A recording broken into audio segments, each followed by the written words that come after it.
Shalom, teman-teman muda. Di waktu yang baik ini, saya coba berbagi hal yang sangat-sangat penting.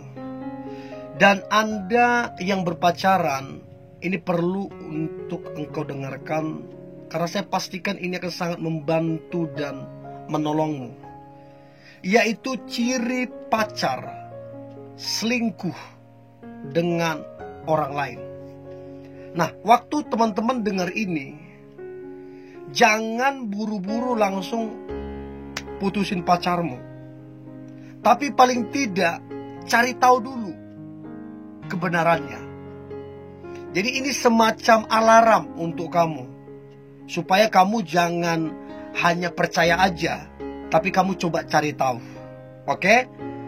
Berikut ciri pacar selingkuh dengan orang lain.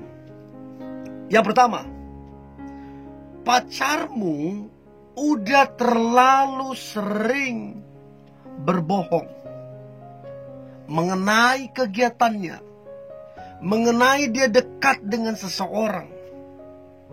Apalagi waktu kamu sebut nama orang tertentu, dia cari-cari alasan, dia berbohong sana sini hanya karena kamu menyebut nama itu.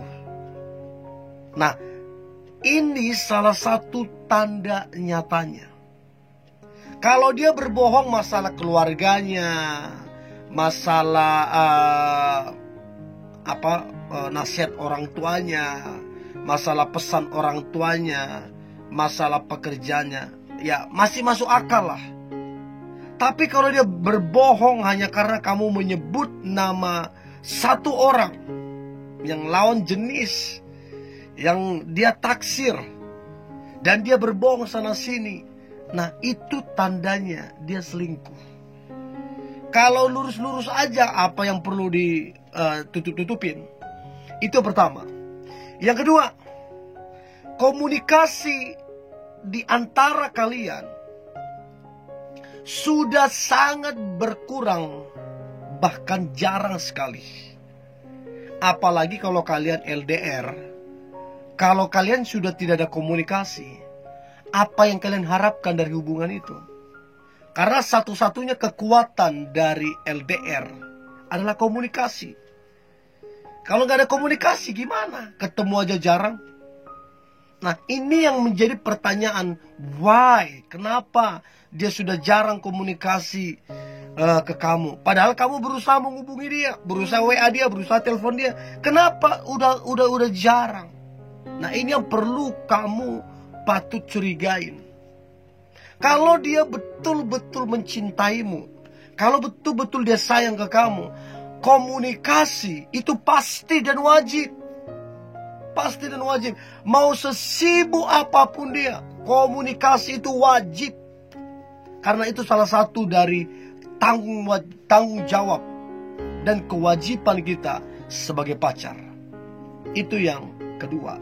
Yang ketiga, punya rahasia yang disembunyikan darimu. Rahasia pekerjaannya, rahasia jam berapa dia pulang sebenarnya, rahasia kenapa di waktu tertentu dia sulit dihubungin. Kan harusnya berpikir tuh, kenapa ya kalau jam segini ke jam segini, kenapa susah dihubungin? Kenapa hari-hari begini dia susah dihubungin? Nah, itu yang perlu dipertanyakan. Jangan cuman polos-polos doang. Oh iya, kerja ini. Jangan. Kamu mesti cerdas juga. Cari tahu dong. Jangan sampai udah berapa tahun dia selingkuh baru kamu tahu.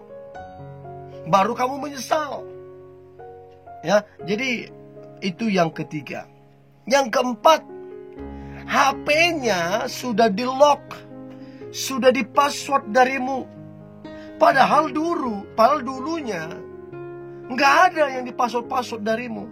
Kalaupun di-password, kamu tahu PIN-nya, kuncinya. Dari saya berpacaran sampai saya menikah, HP saya password, tapi pasangan saya tahu. Sampai nikah juga pasangan saya tahu. Nggak ada yang ditutup-tutupin. HP biasa letak di meja. Mau dia lihat, mau dia pakai, silakan. Karena nggak ada yang kita tutup-tutupin. Nah, kalau kemudian pacarmu HP-nya di lock, di password, apalagi darimu, ada apa? Ini kan yang patut kamu curigain. Itu yang keempat. Yang kelima, dia melakukan hal aneh. Artinya gini, setiap kali dia ngechat, setiap kali dia terima chat, setiap kali dia nelpon, setiap kali dia ditelepon, dia menjaga jarak denganmu. Contoh nih, kalian lagi kencan, lagi dinner, lagi di mall atau dimanapun. Tiba-tiba ada masuk chat, tiba-tiba ada telepon ke dia, atau tiba-tiba dia ngechat, atau tiba-tiba dia telepon. Dia jaga jarak sama kamu. Ada apa? Kenapa setiap kali ada komunikasi, ada chat atau apa, kenapa dia menjaga jarak sama kamu? Ada sesuatu yang dia sembunyikan yang kamu tidak boleh tahu. Kalau biasa-biasa aja, ya santai aja dong. Kenapa mesti menjauh? Nah, itu coba pikirkan itu. Itu yang kelima. Yang keenam, tiba-tiba ada perubahan drastis di penampilannya. Dia sekarang penampilannya lebih kece, lebih keren segala macam. Tapi kalau ke kamu, biasa banget. Dia bahkan gak dandan, gak berpenampilan, bahkan gak mandi, bayangin. Tapi kalau untuk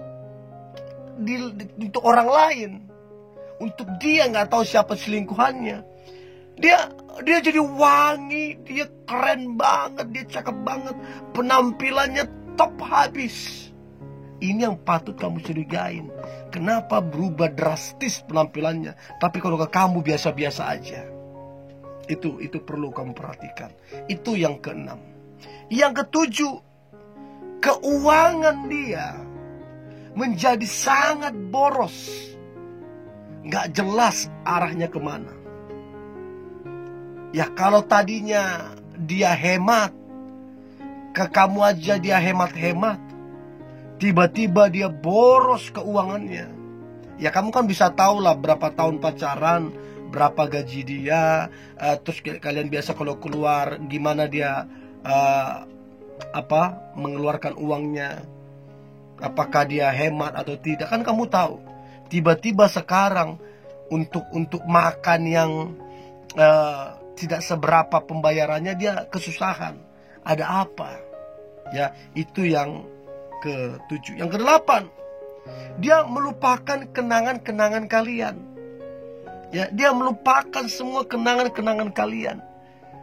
Dia lupa begitu aja. Dia lupa ulang tahunmu. Dia lupa tanggal jadian kalian. Dia lupa semuanya, dia lupa. Nah, kemudian yang ke-9, dia sudah bersikap misterius.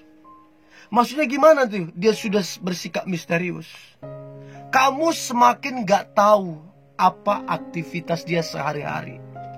Kamu semakin gak tahu bagaimana pergaulan dia. Kamu semakin gak tahu bagaimana keluarganya. Dia menutup dirinya. Semua yang berhubungan dengan diri dia, dia tutup darimu. Dia makin misterius. Makin kamu gak tahu apa-apa tentang dia. Aneh, pokoknya aneh perilakunya. Ini yang patut kamu curigain. Itu yang ke-9. Yang ke-10, dia datang dan pergi seenaknya. Tiba-tiba nongol di depanmu, tanpa kabar, tanpa janji. Tiba-tiba nongol di depanmu, nongol di depan pekerjaanmu, nongol di depan rumahmu. Kamu gak tahu kok tiba-tiba datang. Habis itu tiba-tiba menghilang. Gak bisa dihubungin, susah dihubungin, gak tahu kemana dia. Aneh, dia datang dan pergi seenaknya. Ini orang selain kekanak-kanakan, tidak bertanggung jawab, tidak beres juga. Itu yang ke-10. Yang ke-11, tidak lagi memposting kebersamaan kalian di sosial medianya. Dan yang terakhir, udah gampang ngomong putus sama kamu. Saya berharap ini membantu teman-teman muda, dan pesan saya, jadilah tegas supaya engkau jangan dipermainkan terus-menerus. Pesan saya, tetap semangat, tetap antusias. Hari ini hari yang luar biasa, hari yang penuh dengan mujizat dan berkat-berkat Tuhan. God bless you.